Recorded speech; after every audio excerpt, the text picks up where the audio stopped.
এগুলো মোবাইলের স্ট্যান্ড দাদা। মোবাইল রেখে সিনেমা ভিডিও গান ফান দেখে না। হ্যাঁ, আমার চোখ থেকে না পানি পড়ে যাচ্ছিল। অনেক কষ্ট হতো আমার এখানে দোকানদারি করতে। আমি যা আর্ন করি ইউটিউব থেকে তা অনেকের থেকে। আমি একটা সময় চাকরিও করেছি Manorama engineering industries private limited, যেটা রুষা রোডে আছে। কারণ একটাই, সেটা হচ্ছে নিজের বাস্তবটাকে খুব ভালোভাবে চিনে রাখা। কত টাকা সেল করতে পারলাম আজকে এতদিন বাদে দোকান লাগিয়ে। তোমরা তো অনেকই গল্প শুনেছো, আজকে তোমাদের একটা স্টোরি শোনাবো।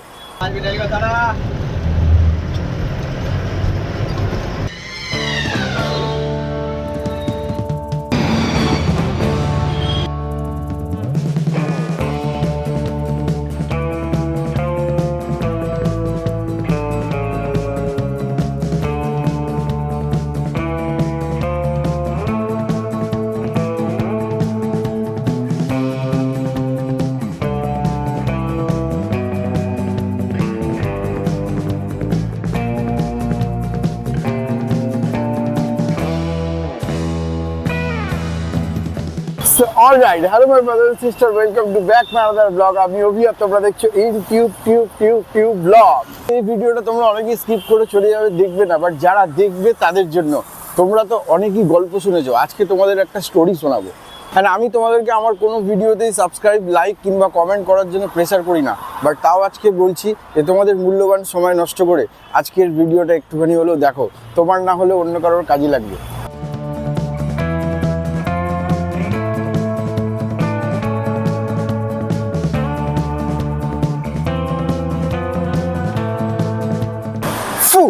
চলো, ফুটপাতের এই ছোট দোকানটায় কি আছে তোমাদেরকে একবার দেখিয়ে দিই। এগুলো তো তোমরা জানো, মোবাইলের স্ট্যান্ড। এটা হচ্ছে ট্রাইপড, খুব ফেভারিট ট্রাইপড আমার। ওটা হচ্ছে ইউএসবি কেবিল। ওখানে হচ্ছে একটা কলার বোর্ড মাইক আছে, যেটা ইউটিউবাররা ভিডিও করে। ওখানে একটা হেডফোন আছে। এখানে হচ্ছে পাউচ হেডফোন, দেখছো, কম দামি। এখানে মোবাইলের কেস কভার, ওখানে ইউএসবি কর্ড, ওখানে একটা বার্ড আছে।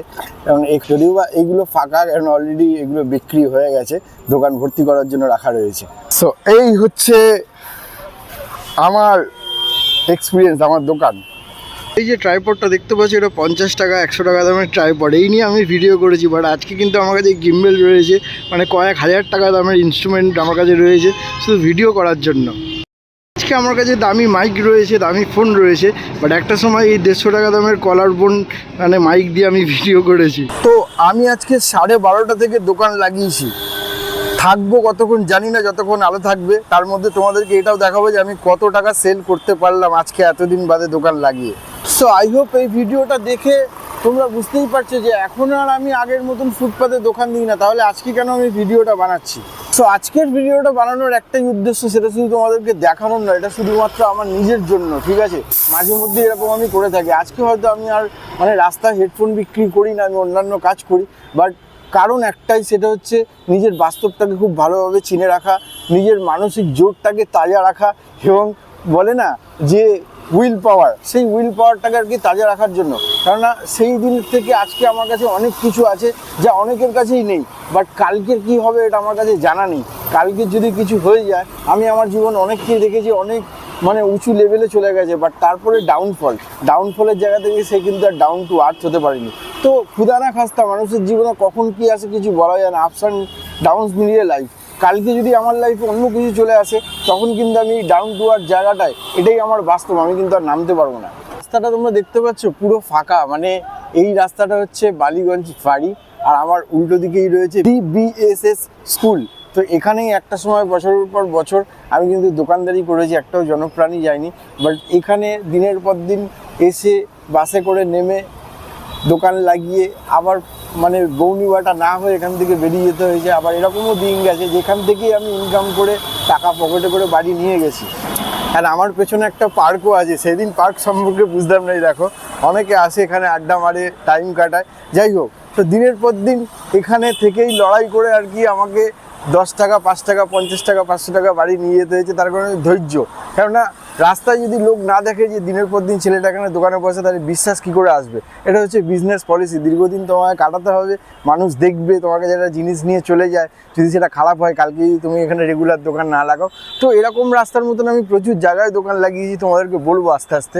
এমনকি আমি কেনা দামেও জিনিস দিয়েছি, প্লাস লোক যদি দেখতে দেখতে গেছে যেরকম যাচ্ছে, আমি বলেছি দাদা কি লাগবে স্যার কি লাগবে, অ্যাপ্রোচ করা, কারণ অ্যাপ্রোচ না করলে শুধু দাঁড়িয়ে থাকলে কেউ কিনবে না। আমার মুখে মাস্ক দেখে হয়তো তোমরা ভাববে যে আমি মাস্ক পরে আজকের ডেটে লজ্জার জন্য, না, আমি এই ব্যবসাটা এখানে যখন শুরু করেছিলাম তখন ছিল লকডাউনের সময়। তোমরা সবাই জানো লকডাউনে কি পরিস্থিতি দাঁড়িয়েছে, তখন রাস্তাঘাটে দোকান লাগাতে দিচ্ছে না, মাস্ক না পরলে কোনো কাজ হচ্ছে না। তো সেখান থেকে এই নিয়মটা। তো আজকের ডেটেও শুধু দোকান নয়, রাস্তাঘাটে বেরোলেও আমি মাস্ক পরে থাকি, কারণ পলিউশনের জন্য। এটা একটা লকডাউন আমাদেরকে ভালো অভ্যাস দিয়ে গেছে। चार्जर ये डाटा केबल है, पूरा चार्जर मेरा पास नहीं मिलेगा आपको। दाम नहीं ज़्यादा बोलेंगे, जो दाम है वही बोलेंगे सर। 50 रुपया ज़्यादा बोल रहे हैं। नहीं होगा, 40 होगा लास्ट, 40 देगा, 40 होगा, 40 रुपया देना है ना। চলো ভাই বউনি হয়ে গেল। তো এরমভাবেই দিন শুরু হয়েছিল আমার। কোনো দিন অনেক দিন গেছে বিক্রি হয়নি, বাড়ি চলে গেছি। অনেক দিন গেছে কেনা দামে দিতে হয়েছে, অনেক দিন গেছে যে অনেক টাকা বিক্রি করে, মানে মোটামুটি আমার ইখতিয়ারের বাইরে বিক্রি করে বাড়ি গেছে। অনেক কষ্ট হতো আমার এখানে দোকানদারি করতে, কারণ হচ্ছে দেখতেই পাচ্ছ একই ফাঁকা রাস্তা, তার মধ্যে বাড়ি দিয়ে কোনো খাবার নিয়ে আসতাম না, কোনো দোকান নেই খাবার, আর যদিও বা দোকান থাকতো তাহলে খাবার জন্য পয়সা থাকতো না যে অত টাকা এফোর্ড করে খাবার খাবো। তা আমার উল্টো দিকে একটা চায়ের দোকান রয়েছে, ওই দাদা আজকে চায়ের দোকানটা মেবি দেশে গেছে তাই বন্ধ, নাহলে চিনতে পারতো। সেই জায়গা থেকে চাই খেতাম, আর বাথরুম করতে যেতে পারতাম না, কারণ কোনো লোক নেই যে কাউকে রেখে দোকানদারি করবো। আর রাস্তার ফুটপাতে থেকে কত মানুষকে দেখলাম, কত মানুষের থেকে কত কিছু শিখলাম, কত কিছু জানলাম, কত নিজেকে বুঝলাম, নিজের পরিস্থিতি বুঝলাম, কি করতে হবে না করতে হবে। তাই এরকম আজকেও আর কি বাসে করে আস্তে আস্তে আমার চোখ থেকে না পানি পড়ে যাচ্ছিলো। তখন ভাবলাম না, চোখের জল বার করা উচিত না, চোখটাকে ওপরে করে নাও, জলটা তাহলে ভেতরে ঢুকে যাবে। কেন জল বার করলে খেলা শেষ, স্ট্রাগল শেষ, সব কিছু শেষ। কাউকে কষ্ট দেখিও না, কষ্টটাকে কাজে লাগিও না। হ্যাঁ, আপনি ভালো আছেন? স্কুল খুলবে 6 তারিখ দিয়ে লাগাবে। 6 তারিখ দিয়ে? এটা হচ্ছে একটা সিভিক ভলেন্টিয়ার। আমি যখন আগে এখানে দোকান লাগাতাম উনি ডেলি আমাকে দেখতো, বলতো বসবি, আবার বলছে 6 তারিখ দিয়ে স্কুল খুলবে, বসবি এখানে। এবার কথা হচ্ছে যে আমি কি তাহলে এই হেডফোন বিক্রি করতে করতেই পয়সা আরও বেশি ইনকামের জন্য ইউটিউবে এলাম, যেটা তোমরা সবাই জানো? না, অ্যাকচুয়াল আমার জার্নিটা অনেক দিন আগে। আজকেও আবার বলছি, ইউটিউবে কিন্তু আমি পয়সা ইনকাম করার জন্য আসিনি। বাট এই লকডাউন আসার আগে আমি একটা বিজনেস করতাম, যেটা আমার খুব কম সময়ের মধ্যে খুব ভালোভাবে দাঁড়িয়ে গিয়েছিলো, হোলসেলে লেডিস কসমেটিক্স। লকডাউন যখন এলো পুরোপুরি আমার কাছে একদম পুরোপুরি আর কি ডাউনফল হয়ে গেল, পুরো শূন্য হয়ে গেলাম। এমন কিছু কাজ রয়েছে শুধু আমি পয়সার জন্য করিনি লাইফে, আমি চেয়েছি কিছু করা, কারণ পয়সাটাই লাইফে সব থেকে বড়ো জিনিস নয়। পয়সা বাদ দিয়ে এমন কিছু কাজ আছে যেটা মানুষকে অনেক স্যাটিসফ্যাকশান দেয়। অনেক কাজই করেছি, তার মধ্যে ইউটিউব একটা। বারবার চেষ্টা করেছি ইউটিউবে ভিডিও বানিয়ে, অনেকগুলো চ্যানেল ছিল, বাট কোনোটাই হয়নি। তার কারণ হচ্ছে আমার ল্যাকিং, আমি না জেনে করতে গেছিলাম। ইভেন কি এই হেডফোনেরও যখন বিজনেস করি তখন আমি এই রাস্তার মধ্যেও দোকানদারি করে দৌড়ে দৌড়ে সন্ধ্যাবেলা বাড়ি যেতাম। তোমরা দেখতে পারো আমার চ্যানেলটা এখনও পর্যন্ত রয়েছে, আমি লিঙ্কটা ডেসক্রিপশন বক্সে দিয়ে দেবো, যে আমি বাড়িয়ে কিন্তু হেডফোনের ভিডিও বানাতাম আনবক্সিং, যাতে অনলাইনে আমি একটা বিজনেস শুরু করতে পারি। রাস্তায় কতদিন আর কি দোকান দেবো, রাস্তার সাথে সাথে যাতে অনলাইনেও ইনকামটা হয় সেটারও চেষ্টা চালিয়েছিলাম, বাট ওটাতেও কিছু হয়নি। বাট অনলাইনে আমি একটা জায়গা তৈরি করেছিলাম যেখানে আমি আমার এই প্রোডাক্টগুলো বেচে বিক্রি করে সেটা দুটো পেটে খাবার আনতে পারবো। বাই দ্য ওয়ে, আর একটা কথা, ইনকামের কাজ বাজের ধান্দা, তখন যে দেশে গেল, এতগুলো চ্যানেল করলাম, পারলাম না। তো সে এই যে ইউটিউব ব্লগ, এই চ্যানেলটা শুরু করলাম, কেন ইউটিউব ব্লগ নাম হলো? যাই হোক, তো এইভাবে হয় আমার জার্নি শুরু।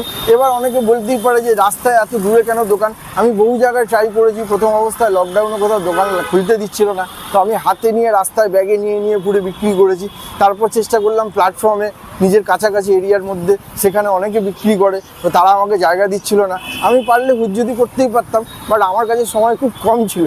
আমি জানি হুজ্জুতি করার থেকে অন্য পথ অবলম্বন করা অনেকই ভালো, সে তো আগে গোড়ায় ওখানে ইনকাম করে। তারপরে আরেকটা কথা, আমি যেখানে থাকি, কোথায় থাকি বলবো না, সেই মেট্রোর সামনে একটা জায়গায় আমি দোকান লাগানোর চেষ্টা করলাম, তোমরা দেখতে পারো। তো সেখানেও দেখলাম, আমি কথায় আছে না, মাফিয়া মিডিয়া রাজা ধীরাজ বাঁচাচ্ছে সুশীল সমাজ। তো এরকম বিভিন্ন রকম কনস্পিরেসি আমার ওপরে চলে এলো। আমি চাইলাম না সেই কন্ট্রোভার্সি কিংবা কনস্পিরেসির ওপর পড়তে, আর আমি আমার খাটনির টাকা কাউকে ঘুষ দিতে চাই না। সেই জায়গা থেকে ওখান থেকে আমাকে তুলে দেওয়া হলো। আমি পারলে অনেক কিছু বলতে পারতাম, করতে পারতাম, বাট আমি ওগুলো চাই না, আজকের ডেটেও চাই না। সবসময় নিজে চেষ্টা করে যাও, ওই চেষ্টা করেই আমি আস্তে আস্তে আস্তে আস্তে আস্তে আজকে এই জায়গায়। এখনও হেডফোনের বিজনেস চলে, ঠিক আছে। তো যেখানে যারা তারা সেখানে তেমনই ছিল, আমি কিন্তু আস্তে আস্তে আমার জায়গাটা পরিবর্তন হতে থাকলো। ওই বলে না ধৈর্য। তোমাদেরকেও একটা কথা বলি, কারোর সাথে লড়ালড়িতে না গিয়ে, জাহিরে না গিয়ে নিজে চেষ্টা করতে থাকো, হাঁটতে থাকো, রাস্তা কেউ কোনোদিন আটকাতে পারবে না। ভিডিও করছিলাম, দেখছিল, দেখো সুইগিতে কাজ করে, কেউ চাপ নিও না যারা আমাদের মতন মিডিল ক্লাস ঘরের ছেলে আছো, সবাই একদিন করে চেষ্টা করতে থাকো, কোনো না কোনো জায়গায় যাবো। মোটিভেশন ব্রো, লাইফে কোনো কাজ ছোট না বড় না। আজকে তুমি যদি একটা রিক্সা চালাও, কালকে তুমি আমাকে আমার ওস্তাদ বলে যে রিক্সার মালিক হতে পারবে। চুরি তো করছি না, কেটে খাচ্ছি। 50 আছে, 80 আছে, 100 আছে, 150 আছে, একদম পড়বে 300 টাকা। 300 টাকা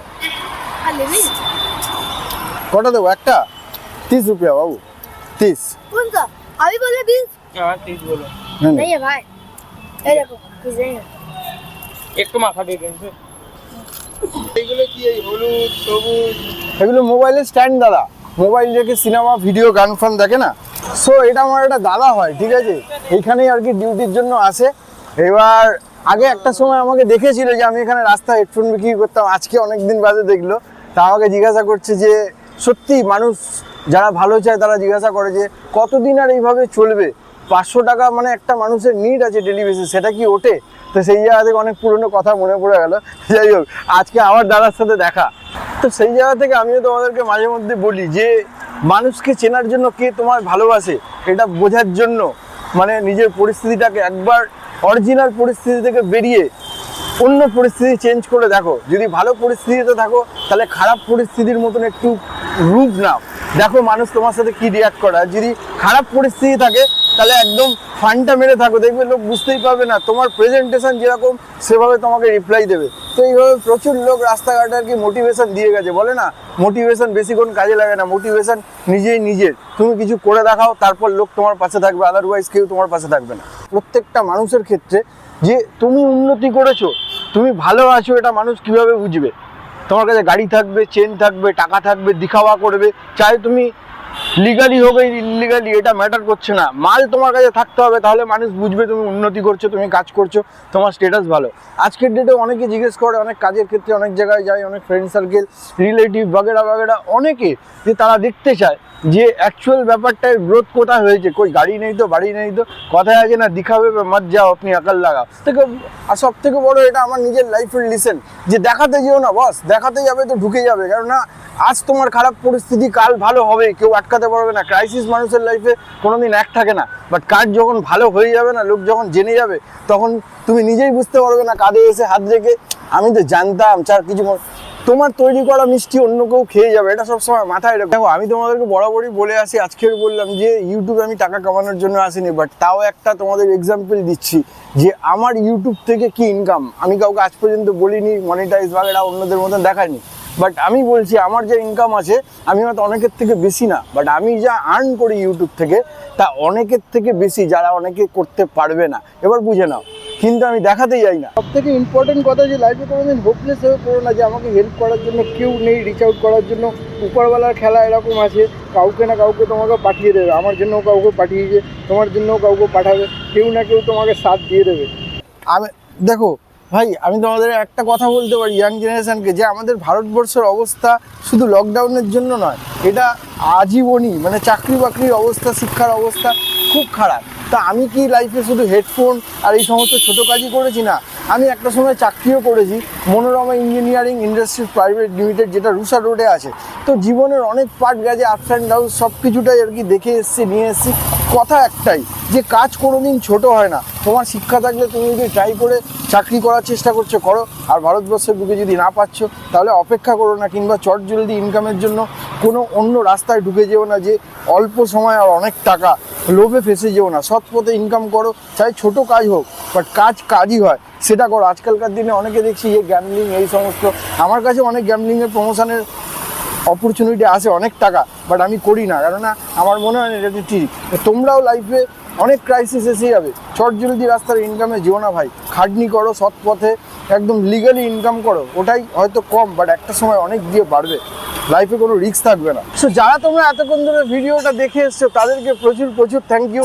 জানি না কি বললাম, কারণ আমি আমার নিজের জীবনের ব্যাপারে গুছিয়ে কথা স্ক্রিপ্টেড বলতে পারি না, ভিডিওতেও বলি না, আর এটা তো আরও হবেই না। যা আসে যেরমভাবে কাটিয়েছি লাইফ, যা কাটাচ্ছি সেটাই নামাই। যদি অন্য ভিডিও হতো তাহলে হয়তো একটু গুছিয়ে বলতে পারতাম। তো আজকের ভিডিওটা এখানেই এন্ড করবো। কে কি তোমরা বুঝলে জানি না, তবে যেটাই বুঝে থাকো একটাই কথা বলছি ভাই, হাঁকসে লড়ো, লড়া থেকে মানে ফাইট থেকে স্ট্রাগল থেকে সরে যেও না। আজ কারণ হচ্ছে আমাকে দোকানদারি গোছাতে হবে, যেতে হবে, কারণ আমার আরও অনেক অনেক কাজ থাকে, সারাদিনে প্রচুর কাজ থাকে। তো সেই জায়গা থেকে বছরের শেষের আগের দিন আজকে তোমাদের সবাইকে অ্যাডভান্স হ্যাপি নিউ ইয়ার। অনেক অনেক ভালো কাটো, অনেক অনেক মানে নিজেও খুশি থাকো, অন্যকেও খুশি হও। দেখা হবে তোমাদের সাথে নেক্সট একটা কোনো ভিডিওতে। ততক্ষণ পর্যন্ত আমি নেবো বিদায়। তোমরা সবাই ভালো থাকবে। So tata.